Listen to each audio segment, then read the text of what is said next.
to accept that I couldn't change my outer size, but I saw that I could change my inner size. For about the first 35 years of my life, when I'd go to bed, I'd make a wish. Actually, it was a secret wish that in the morning, I'd wake up like Tom Hanks in that movie Big, sprouted to almost 6 feet tall overnight. Back then, I believed my only hope for happiness was getting big on the outside. But then one day, it dawned on me that it's not our outer size, nor our outer situation that determines real success and happiness in life. It's our inner size, our inner situation, our thoughts, attitudes, beliefs, and connection to spirit. Now, our inner size is that part of us that is unseen but all important, like the roots of a tree. We can't see them, but we know the deeper they grow, the bigger the storm it can weather. And like that, the bigger we are on the inside, the more capable, confident, resilient, and loving we become. And that, my friends, is what being an incredible leader is all about. And that is exactly what Walking Tall is all about. Peggy O'Neill is an unstoppable advocate for positive living. Having extracted invaluable gifts from her life's difficulties, Peggy now helps others raise awareness and maximize their potential, creating greater success in their personal and professional lives. I wonder if anybody here has ever noticed that size matters. As a little person, I notice it quite often, as I live in a world that's not my size, doesn't fit me. For example, physically I'm challenged every time I go to wash my hands, flick on a light switch, get a plate out of the cupboard, walk my 40-pound dog Keisha, lift a suitcase, mingle with a standing crowd, shop for groceries, and prepare a meal.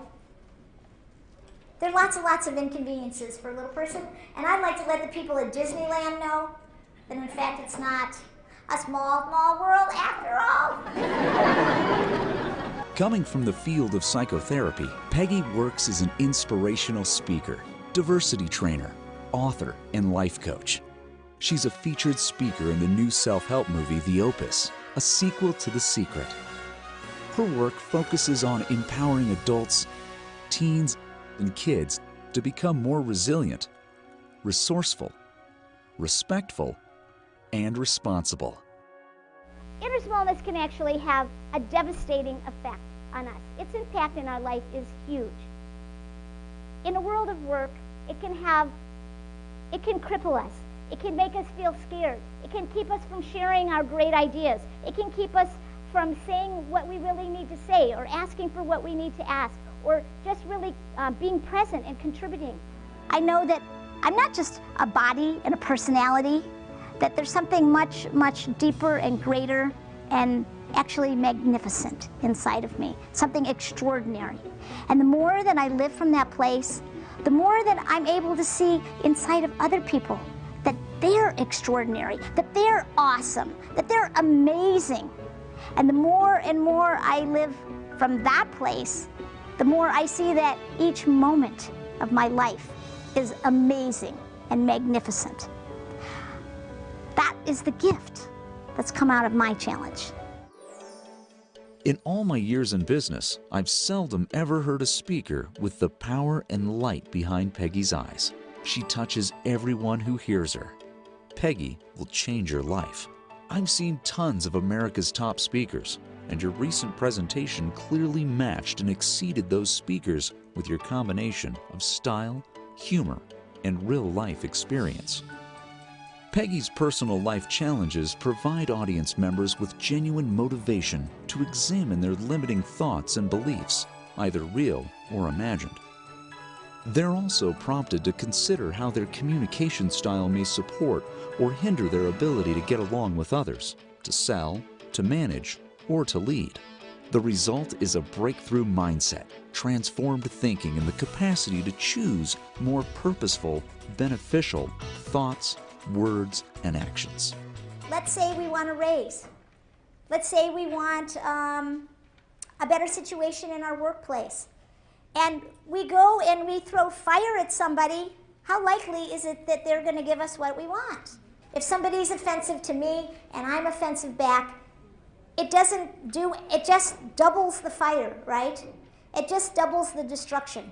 So when we're really big on the inside, when someone's rude to us, what we ideally want to do is to contain our reactivity, to want to strike back, to have empathy for them, and to address what's going on underneath, which is that they're not getting their needs met. And how do you connect with them around their needs? Language, and using language, is a craft that every person must study and work at and become better at. You know, that's something I got out of the seminar today, to be aware of, you know, how I treat the people around me, and really ask questions and really ask more, and to dig deep and see, maybe I could find the inner diamond. I think that's going to make me a better manager, and to find that individually in everyone.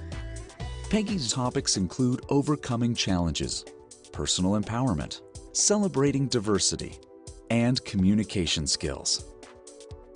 Peggy's the author of Walking Tall, empowering readers to break free from whatever holds them back and create the life they really want. And Little Squarehead, an award-winning children's picture book about celebrating one's uniqueness. Okay, can you stand up and say it really loud? Here I am. Over you, in the back, on the far side. Oh, she can't see me. Duh. With her candid humor, insight, and poignant personal stories, Peggy leads individuals and organizations to work better, to get along better, and to progress together towards success and prosperity. I have to say that life is incredible. Every day I wake up and I'm like, oh my God, I get another chance to go out and experience bliss and connection and love and helping people and all these great things. You don't think your enthusiasm has anything to do with it, right? I believe challenges help people become bigger, better people. And if we look at the challenge and say, how is this challenge helping me to become a bigger, better person, then we can actually grow from it and learn from it and become a more empowered, more resourceful person, and then move into the world that way. Having heard countless speeches, I've never been moved more than when listening to Ms. O'Neill. We've had several of the nation's top speakers, and your delivery and message for this audience surpasses them all. September 1999, the Clarion Hotel, Boulder, Colorado. I was getting ready to give my first all-day seminar to a Fortune 100 company, and I was very nervous, and just a moment before I was going to be introduced, I noticed that I had to use the ladies' room. So I dashed down the very long corridor into the ladies' lounge, and just as I was getting ready to bolt back to the meeting room, there was a problem. The handle on the bathroom door was so high, I could just graze the bottom of it. And the door was so heavy, every time I managed to budge it open, it'd slip out of my hand. And try as I might, I was trapped in that bathroom and late for my program. Now, I'll let you guys in on a little secret. I've been late a lot in my life. My critical voice saw this as a perfect opportunity to pounce on me. You'll be late again, you irresponsible dweeb. Now, clearly, criticism was not what I needed right then. Stop, I said with command. And there was some silence, some space to seek a solution. What to do? I looked around the room for something to hoist me up, but there wasn't a stool, a wastebasket, a chair, nothing. I started banging on the door and shouting for help, and after a few minutes, a nice person came by and set me free. I dashed down that hallway, hopped up on stage, and began my day-long talk on disabilities, cheering what had just happened. We all had a big chuckle, and it was actually a perfect start for the day. Silencing that critical voice allowed me to seek a solution, clear the obstacle at hand, and meet my next experience with both confidence and a smile. Silencing that critical voice allowed me to hop up on that stage, walking tall. So here we go, we're gonna do it together. 1, 2, 3, stop. One more time, a little bit louder. Stop. All right, you guys are experts. Silence your critical voice and take your first giant step in walking tall. No matter what our limitation, it could be that we are 3.5 feet tall like myself, it could be that we have a mental disability, it could be that one of our children died, it could be that we don't have as much money in the bank as we want to, it could be that we are fearful, that we had trauma. No matter what the limitation is, if we have inner bigness, we can do whatever we want. More optimistic, more resourceful, more respectful, and more skillful in relationships and resolving conflicts. These are words that describe how audience members walk away from Peggy's programs. If you want real change, timely transformation, and significantly increased profits, invest in Peggy for your upcoming conference or meeting. No matter how tall you stand, no matter what cards you may have been dealt in your life, each and every one of you can dream big dreams, do incredible things, and be powerful and compassionate leaders. You all can walk tall. So go and be big inside, huge, gigantic, and always walk